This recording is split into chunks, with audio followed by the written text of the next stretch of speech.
it's just a great experience in learning how to think like an owner and think generationally about how do we preserve the value of this asset? How do we keep tenants continuing to pay rent? Learning about, how vacancy kills the cash flow of a center. I'm sitting in my basement in March of 2020, and we're getting all these tenants calling us. We need rent breaks. You get the Shoe Carnival calling, you get Panera Bread calling, you get Starbucks calling, you get Party City calling. They all want a rent break. We didn't know what to do either, right? This is uncharted territory. It's a global pandemic. It sounds silly, doesn't it? Most people don't associate Twitter with education, but real estate Twitter is very educational. Very much. And it is, the onus is on the user to craft their own feed in order to be educational. You're the founder of Scout Capital Group, a company that you started in 2021 after spending close to a decade at Drury. Can you kind of touch on what Scout is at a high level, and then also how you came about the idea of starting the company? Yeah. Thanks for having me. So Scout Capital is a sister company to a company called Scout Realty Group. And I have three partners, and they are the three owners of Scout Realty Group. It's Jared Hancock, Chris Zollner, Adam Glozier. And they are very high-level retail brokers. They do a lot of tenant representation. They have clients such as Circle K or Texas Roadhouse, Arby's, Taco Bell, stuff like that, where they take Dutch Brothers Coffee. They take tenants around Missouri, Southern Illinois, Kansas, kind of Midwest, and find sites for them. And when I was at Drury Development Corporation, which is basically the landlord for Drury hotels, and I was there, great experience, doing basically everything that was not a hotel. We had restaurant ground leases, we had retail shopping centers, we had office buildings, we had cell towers, we had billboards, we had vacant land.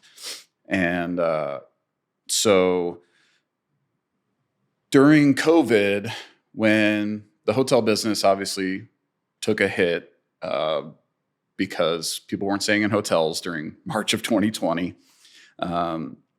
We had to figure out how to raise capital from the assets that the Drury family had to fund hotel operations. And part of that was dispersing of some of the assets that I was working on. We had a bunch of Olive Garden ground leases that we could sell. We had an office building we could sell. We had the corporate office building that we owned free and clear. So we had to come up with some creative ways to raise capital. And one of those ways was I hired my current partner, Adam Glozier, to be kind of my master broker and to dispose of some of these assets, help me sell land in Arizona, help me sell land in Colorado, and sell some ground leases. And we did a really good job, and we had a great relationship and working with them. And when the idea came to, and we can dive into that, the idea came for Scout Capital, I approached Adam with it and said, hey, here's what I want to do. I've got this idea, and we can go and take your guys' deal flow that you guys uncover as these great brokers, and let's go raise private capital to go buy some real estate. And when I walked into Adam's office, he thought I was firing him as my master broker, but it turned out that it was kind of the start of a partnership, which was pretty cool. That's an interesting story. So I knew you were with Drury, but I didn't know that you were doing everything that wasn't hotels. For some reason, I just thought you were running their development arm for their hotel construction.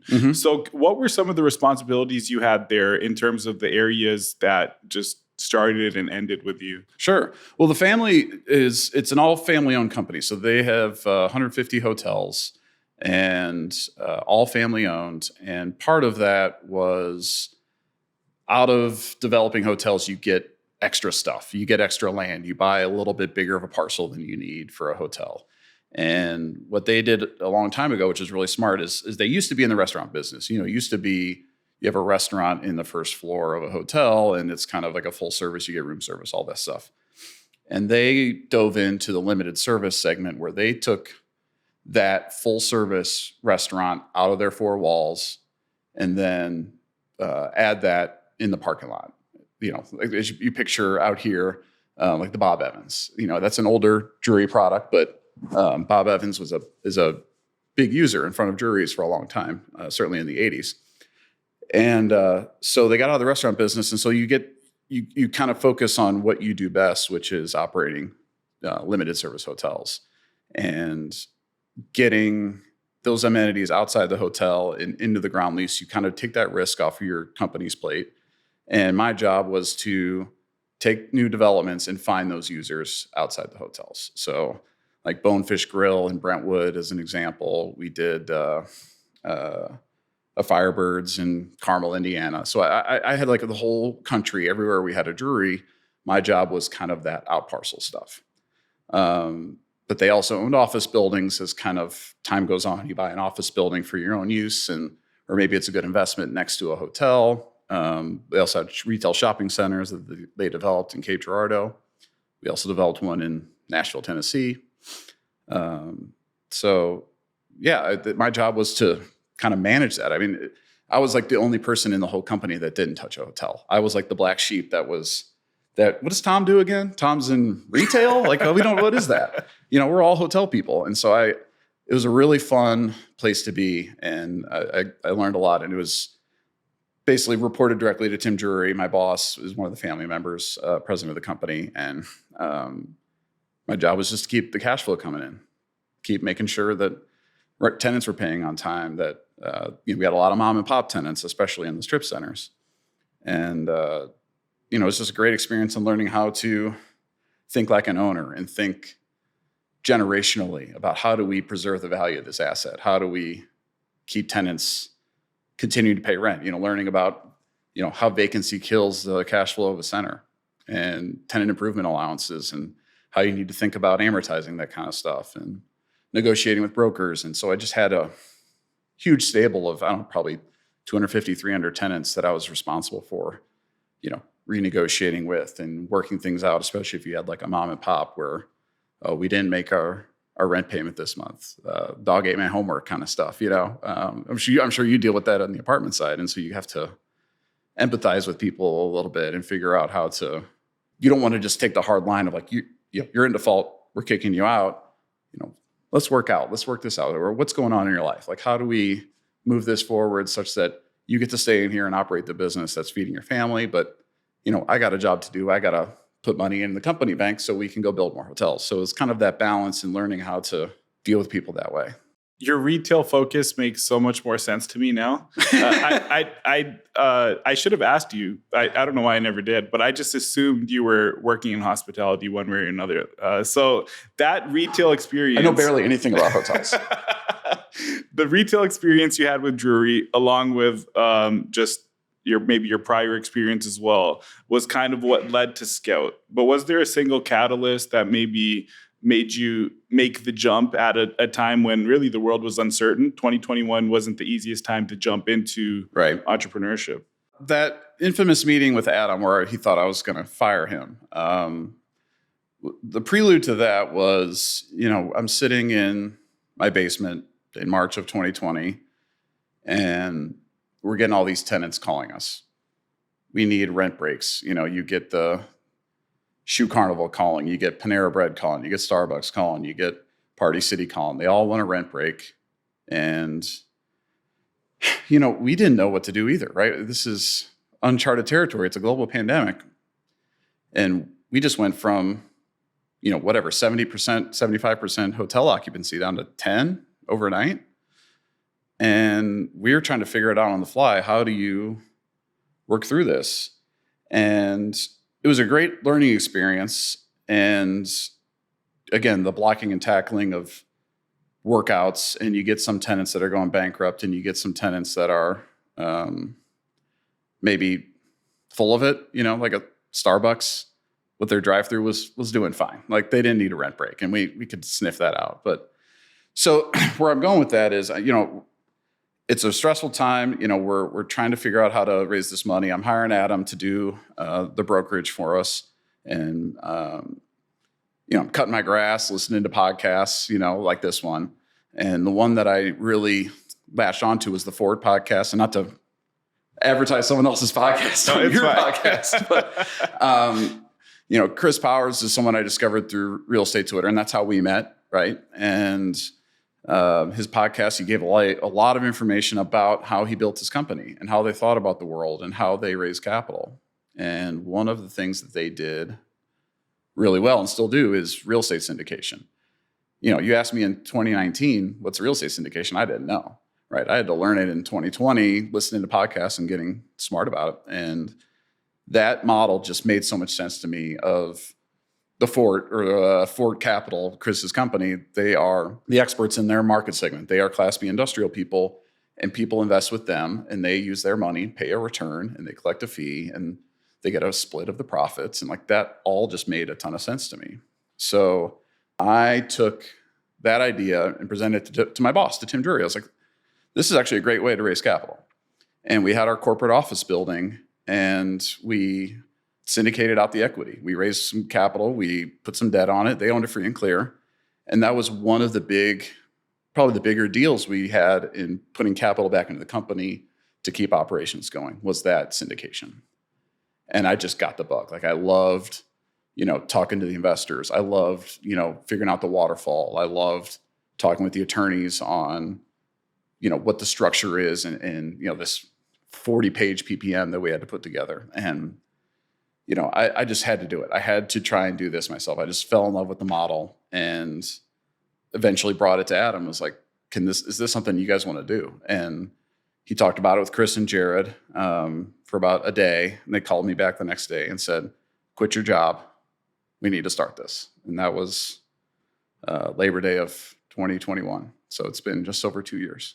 That's an incredible story. I feel like a lot of people, when they talk about that side of real estate structuring deals, they're either learning through an MBA or some sort of formal education, or maybe through personal and family connections. So for you to start with Twitter, a platform that it sounds silly, doesn't it? Most people don't associate Twitter with education, but real estate Twitter is very educational. Very much. And it is, the onus is on the user to craft their own feed in order to be educational. Mm-hmm. So that's a great story. I didn't want to assume that you didn't have personal or family connections in real estate. Can you give some background on maybe how you grew up, where you grew up? Sure, yeah. So I'm a St. Louis, and I grew up in St. Louis. And my parents were both working parents. My mom was a teacher, and probably most of my hard work and resilience and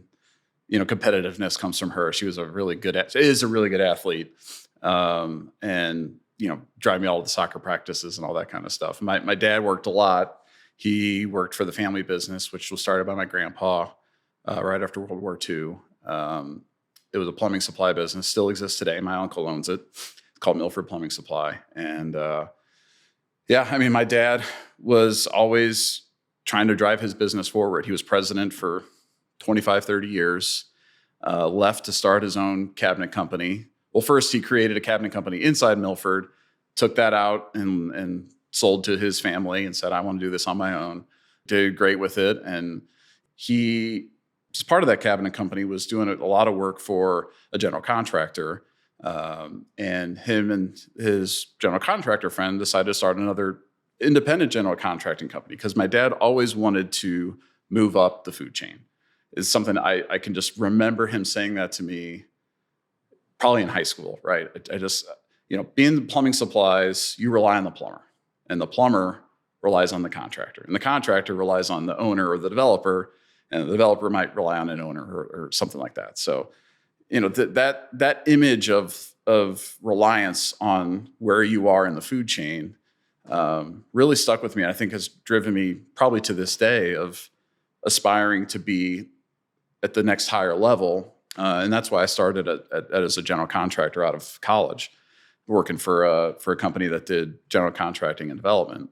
And then I parlayed that into a development job, and then was a broker after the great financial crisis, and then landed at Drury, and now at Scout. So it really was, I think, my dad's entrepreneurial spirit of, kind of aim higher, that don't be a and there's nothing wrong being in plumbing supplies. It just wasn't something that he felt a passion about. He wanted to be more in the driver's seat. And to me, that I feel like that is a voice in the back of my head at all times, if that makes any sense. It does. It truly does. Because I feel like now you're at the top of the food chain, depending on how you look at it. Sometimes I feel like I'm at the bottom, for sure. So I would say banks are at the top of the food chain.